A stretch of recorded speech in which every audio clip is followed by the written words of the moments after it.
Hey, good morning, people. Good morning, Courtney. Yes, welcome to AMA on Facebook Live. Today we have Emiliano. Thank you for joining us.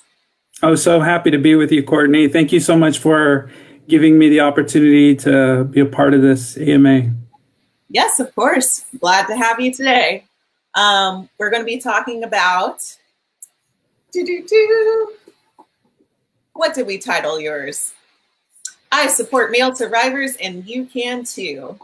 That's right. Yeah. So we have some questions for Emiliano. I just want to remind everyone that we want to hear from you, our members, what questions you may have from the field. So what you can do is you can post a question to Emiliano in the comments. So if you have any questions during it, I'll throw it up on the feed and we will try to answer as best as we can. All right, Emiliano. Yeah, I look forward to hearing from everybody. Let's do it. All right. So first, why the focus on male survivors of sexual violence? Yeah, thank you for that question. I don't know if folks know, but 2.1 million adult men in Texas have experienced some form of sexual assault in their lifetime. And that's a huge number of fellow Texans. So that means that a lot of boys and men in our lives have experienced some form of sexual violence. And so, unfortunately, many of these men live with shame and guilt and are less likely to disclose this abuse to law enforcement, their loved ones, their friends, their families, their coworkers or classmates. And so that's why it's so important that we just take this time during Sexual Assault Awareness Month to raise awareness about this particular group of survivors. That's great. Thank you, Emiliano. And my next question is, what can folks do to support male friends, family members, coworkers, classmates, etc., who have experienced sexual violence? Yeah, like I said, a lot of us know a survivor, whether it's a loved one, a family member, a friend, a coworker, a classmate. And the best thing that we can do is listen and be patient with them in terms of them disclosing their story to us. Also about deciding what they want to do after they disclose their story of abuse, whether it is reporting it to law enforcement, accessing services through their local rape crisis center, calling a helpline. So being really patient with the survivor regarding how they want to proceed after they disclose their abuse. It's so important to just show compassion, to understand, what they've experienced and to validate it, and of course, to believe them. And I know how difficult that can be. And, compassion, I think, is really important at this time, especially for survivors who are even more isolated right now during COVID-19. And so it's really critical that we show compassion, even online. And inform yourself. So Google is your best friend. And so I definitely encourage friends and family members that know a survivor to learn as much about the issue as possible. So there's a lot of really great resources out there for partners and for loved ones. So just learn as much as possible how you can best support the survivor in your life. So I would really encourage you to do that because that will really help the survivor in their long-term sort of. Oh, Emiliano, did we lose you? Journey. I'm here. All right. Sorry. I froze for a moment. Sorry about that. No worries. Can you repeat that last part if you don't mind? Yeah, of course. No, I was just encouraging folks to learn as much as they can about sexual violence and sexual abuse, especially how it impacts boys and men, so that they can best support them in their long-term journey of healing. I think that's the most important thing that we can do. So, yeah. Follow-up question to that. Are there any specific sites that you recommend online? Any particular links. Yeah. I know we'll get to the training piece as well, but yeah. That's a great question. Malesurvivor.org.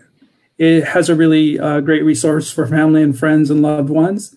1in6.org as well has a lot of resources specifically for family members and friends and loved ones. And so I definitely encourage you to check out both of those sites. They're the primary sources of information and resources for survivors, male survivors of sexual violence. And so definitely check them out.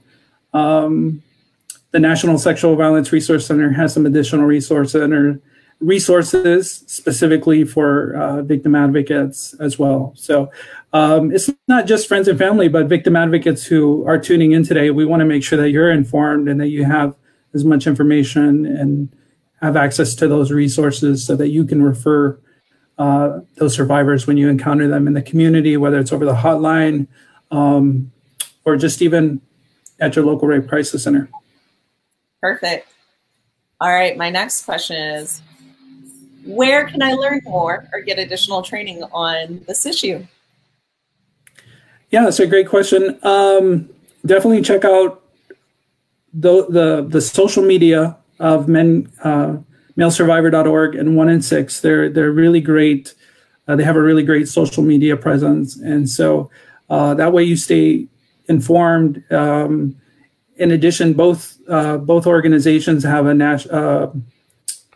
online hotline for survivors as well, which is completely anonymous. 1in6 offers a weekly support group for male survivors of childhood sexual abuse. So that's a tremendous resource, especially during this time where male survivors can't access support groups at their local rape crisis centers. But it gives them an opportunity to be a part of a support group that's facilitated by a therapist. And so definitely check those out. Now, if you're interested in additional training for your organization, if you're at a rape crisis center, law enforcement agency, any type of social service agency, college or university, we definitely would encourage you to go to our website at TAASA.org. Under the tab, it's under what we do?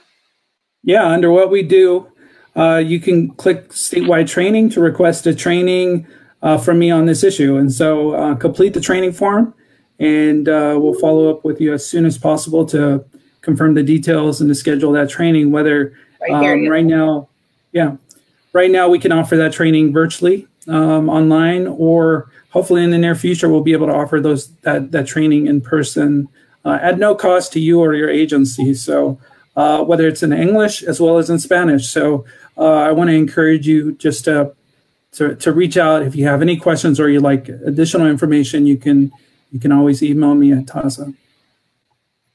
All right. Thank you, Emiliano. I'm going to check to see if there were any questions posted. Oh, I see some good morning. Some hey. Hey. I see a question. What do you think about Men in Healing Canada? I believe I'm not familiar with it, so I'll definitely check that out. I honestly couldn't give you an answer. I think there's all kinds of wonderful resources out there.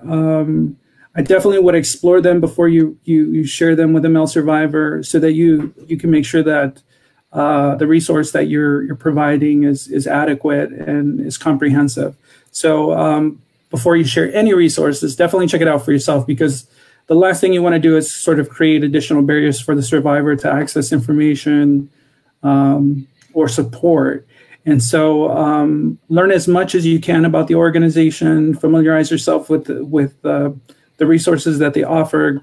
I've created a sort of a collection of resources that I recommend as part of my training. So if you're interested in that, you can definitely contact me, and I'm happy to share that with you.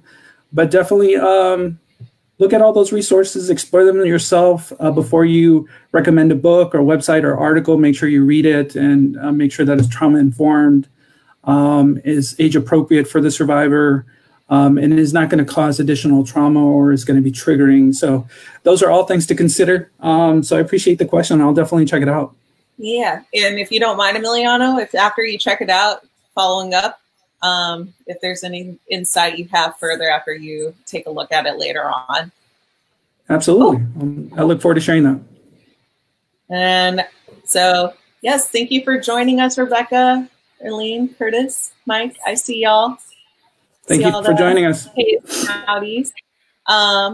So I do have another question, and if y'all have any additional questions, again, please throw them into the comments. I'll be able to pull them up, okay?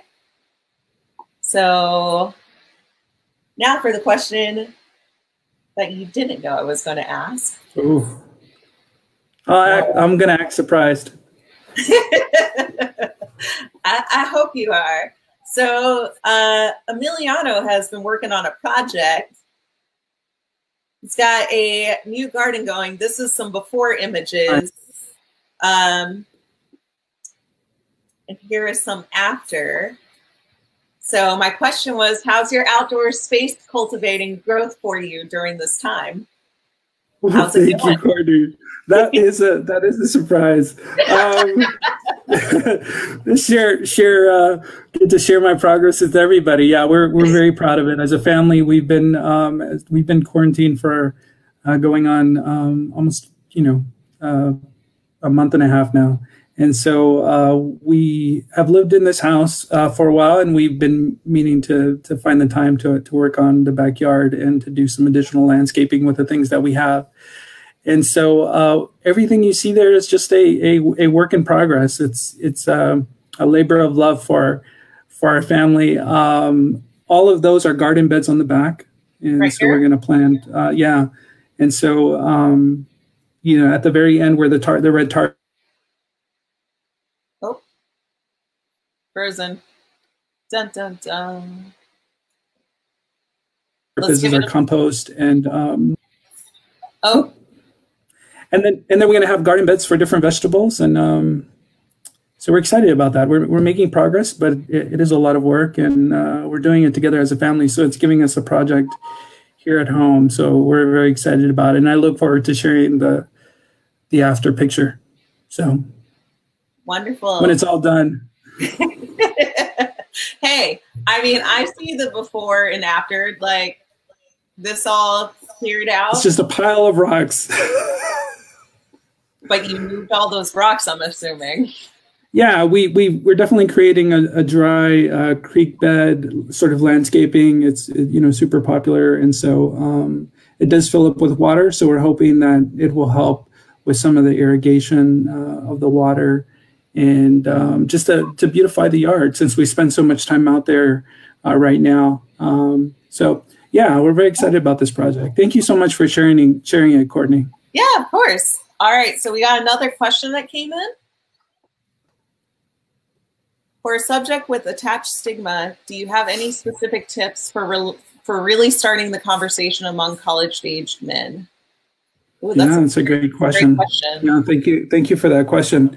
It is difficult to talk about. It's difficult for us to talk about as men. As a survivor myself, just having that conversation, sharing my story with other folks has been really difficult, but it's also been really healing. And so I think the best way to start that conversation is by sharing the stories of other male survivors, right? It gives boys and men permission to share their stories. So there's a great film specifically designed for college-age men called Speechless. And it has these little vignettes of college-age men sharing their stories. And I have found it to be really useful in terms of just beginning that conversation, opening up and creating space. And confidentiality is, I think, really important to be able to have those conversations.